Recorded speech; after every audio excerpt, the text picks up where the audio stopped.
have a question. And this goes to you, Sally in Arkansas. This goes to you, local Starbucks barista hero. This goes to the big ass crowd at the Wuhan pool party convention that you guys, you and I, we were not invited to. We know that the world has fallen the fuck apart. But why? On God's green, yet apocalyptic and shit show burning to the ground earth, are we still trying so damn hard to be perfect? First thing, this podcast isn't perfect. It's changing. This is Taylor, by the way, guys. Hi, how's it going on this Thursday? I don't even know. Is it Thursday? Like what days? Okay, we all know like days don't exist, right? Even this podcast isn't perfect. We're a few months in now to Two Blondes Don't Make a Right. And the most obvious thing is that there's one blonde here. You guys, she is taking off with her PR business that she would talk about on the podcast, on the show. We wish her Godspeed. We wish her the best. And anytime her little blonde butt wants to come back, we welcome her with open arms. But you guys, we're going to figure this out as we go, right? We need a new name.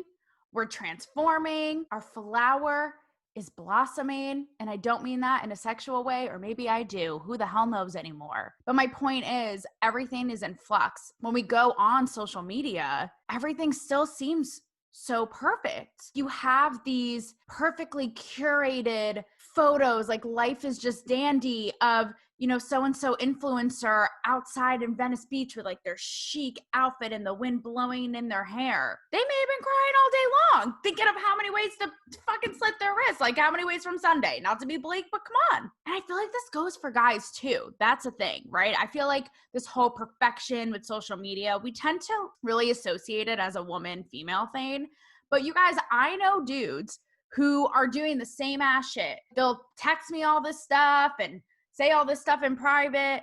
And then even like their feed is like they're on the beach on the sunset, or they're having a good time with the bros, when really they send me like a novel dissertation about how fucked up politics are, or this or that or the other thing, right? Even now, when we are all falling the fuck apart, and I laugh because otherwise I'll cry again, we're still so obsessed with portraying this image of being perfect. I'm going to be honest. I feel like the only person who's being the most honest these days is Cardi B and Wet Ass Pussy, because that shit can get messy. That shit is spot on. Take a dive, whatever you get, the scuba gear, right?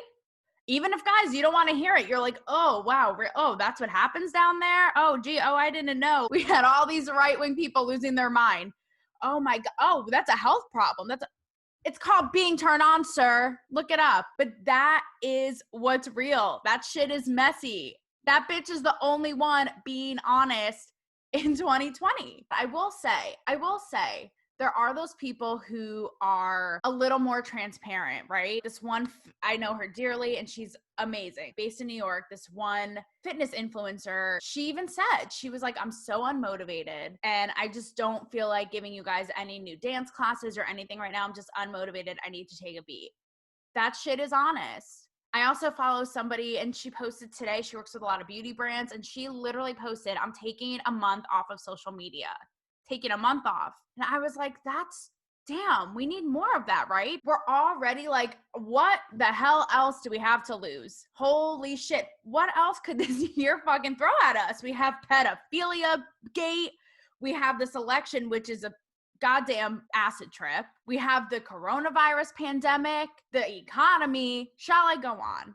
Shall I go the fuck on? What do we have to lose by being a little bit honest about what is actually going on? I don't understand why we're still clinging to this idea that we have to portray this perfect image when it's clear as ass's day that's not really the case at all. Our lives are falling apart as we know it. Now, do we need to see people crying on social media? I'm not gonna lie. Do I need to see that? I don't know. But to each their own. I share a lot on this podcast, right? If that's how someone wants to share their own life, to each their own. It just makes me feel a little uncomfortable. Maybe a little bit. Maybe it's a little too much. I don't know if I need to see you like sobbing, but I don't know that we need to keep pretending like everything is perfect. And it's the extremist ways of this year. Everything is so fucking extreme, which we know. We've talked about it so many times on this show. I wonder how much of it comes from celebrity culture. After being in it for so long, when people's lives are falling apart, Brangelina, it's always like, that's the thing, right? The PR crisis. No, we have to paint them in the best light. We have to paint, oh, look at they're out with their kids and they're healthy and they're for a jog and, they just picked a daisy out of their own pussy. Life is great. But really, they're in the middle of a divorce, an existential crisis. You know what I mean? We're so obsessed. Even with the election. Think about it. Think about this little food for thought, okay?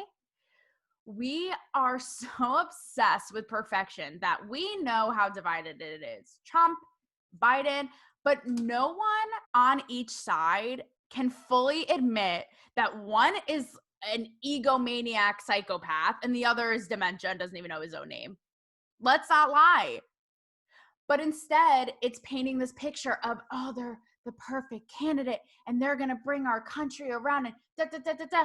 Guys, you guys, we all know that both of these men are far from perfect. Okay? I think a glimmer of truth I felt like in Michelle Obama's speech at the DNC last night. She said Joe Biden isn't perfect. I was like, oh. Granted, she's an amazing and moving speaker. I was like, oh, Michelle, I got a little tear. But with everything so out the window, it seems hypocritical, doesn't it? We're all about these days equality, Black Lives Matter, feminism, sexual misconduct in the workplace, cancel culture.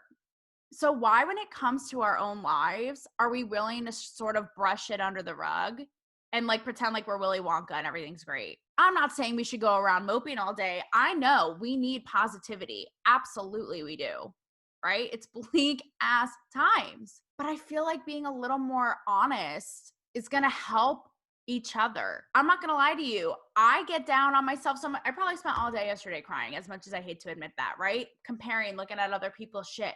Oh my God, they're doing this. Oh my God, they're doing that. Oh, I'm stuck here in suburbia.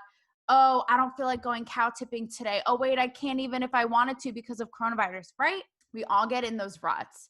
I want to play for you because I have seen this so much. I've seen it so much in celebrity culture. Like I said before, they are the ultimate ones, especially these days, who have to paint the perfect image always.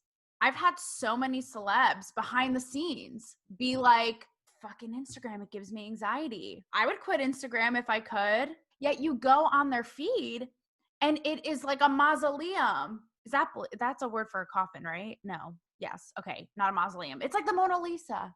The Mona Lisa of Instagram. It's curated. They're looking hot. And really, it just makes them so depressed. An example of this, I interviewed Olivia Holt, who is like this super hot, young, blonde, gorgeous actress in a Marvel series. Now, Marvel, you're like, that's a fucking dream. That's a dream. And when I talked to Olivia on a red carpet recently, she talked about how toxic Instagram is for her, how toxic it is. And I was like, wow, this is so honest, right? How many of us look at it and we feel like ass, or we feel like we're not meeting a standard, or to get a little bit deeper on you, to feel like we're not in the group think that everyone wants us to be. We're not in line.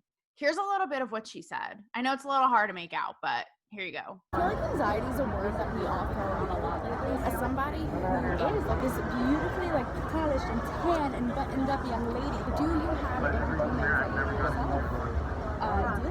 Absolutely. At the end of the day, you don't know what really, can't judge a book by its cover.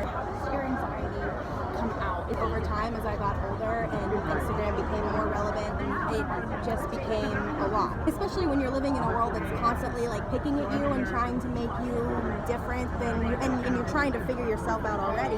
It's hard. Instagram definitely it has its pros and its cons, and I think one of the cons is that like it does fall into the category of comparison. You could just ditch Instagram forever, wouldn't you? I think I would. Yeah. Yeah. It's like probably easier said than done, right? But I mean, I've gone like weeks without being on Instagram, and it actually like I feel healthier, I feel happier. So knowing this is actually pretty crazy, because when you go on her Instagram page, and I'm not picking on her, but I'm just calling it right as I see it, you look on her Instagram page and it is gorgeous, flawless. And I even asked her, I said, how would you feel if a woman or somebody was looking at your page, 5 million followers, gorgeous photos, like living the life in the studio, this and that, and they're comparing themselves to you? And she even said, I would don't do that. Nope, because I'm guilty of it too. No, it's toxic. So I'm just saying, think twice, you know? I have to give myself this own advice. Truly do. But knowing what you know, and then you go on her feed, you look at it a little bit differently, right? You're like, oh, so where is this motivation coming from for it to still be so perfect and for it to still look so perfect in a world that's fucking crumbling faster than you can say Jeffrey Epstein? Another person that really stuck with me with this is Tyra Banks. Now, Tyra is a goddamn G. For those who are fans of hers and America's Next Top Model, I'm going to tell you something. She's going to say whatever she wants. She is on Planet Tyra. And I'm like, listen, I would take a SpaceX ship to Planet Tyra any day of the week, right? She's game. She's just like, she's a little kooky. And I sat down with her at a movie junket, which is, I've explained it on the podcast before. It's like, kind of awkward. You're sitting in like a hotel room and it's you and them and then their whole entourage and posse and chef, manicurist. I was interviewing her and she talked about this very thing. As much as you guys grew to love her with America's Next Top Model and that really kooky sort of persona, she admitted to me, that's not really me. That's not really me. That was a persona. Here's a little bit of what she had to say, just to give you a little flavor so it's like you were there, you know? I have what do you call that? Like, I guess a public image of this television show that I created called America's Next Top Model, and there's a character that's a judge that I created, but it's a character. But me in real life, I'm, want everybody to just get along and sweet, and I don't say you're not fierce. In life, I'm like, oh my God, how do I talk to this employee about this, or how do I do this? Speaking to myself and saying, stop worrying about being liked. Absolutely. So see, it goes back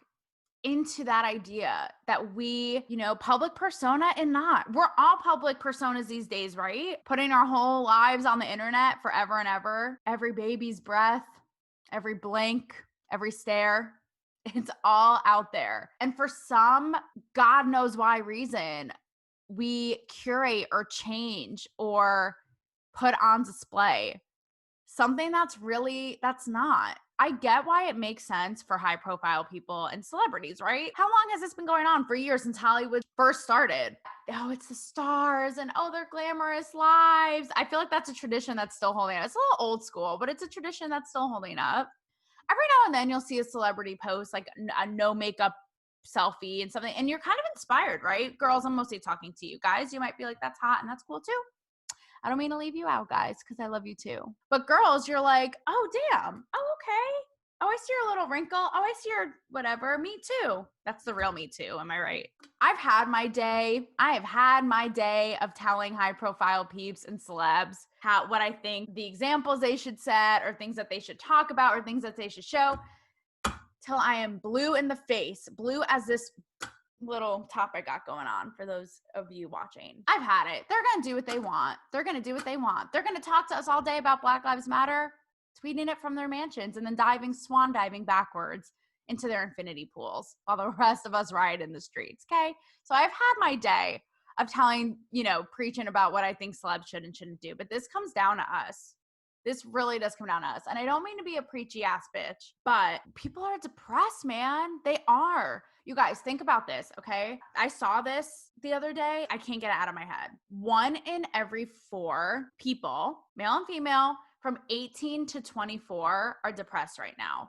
That's only that age. That's only that age. Think about parents at home.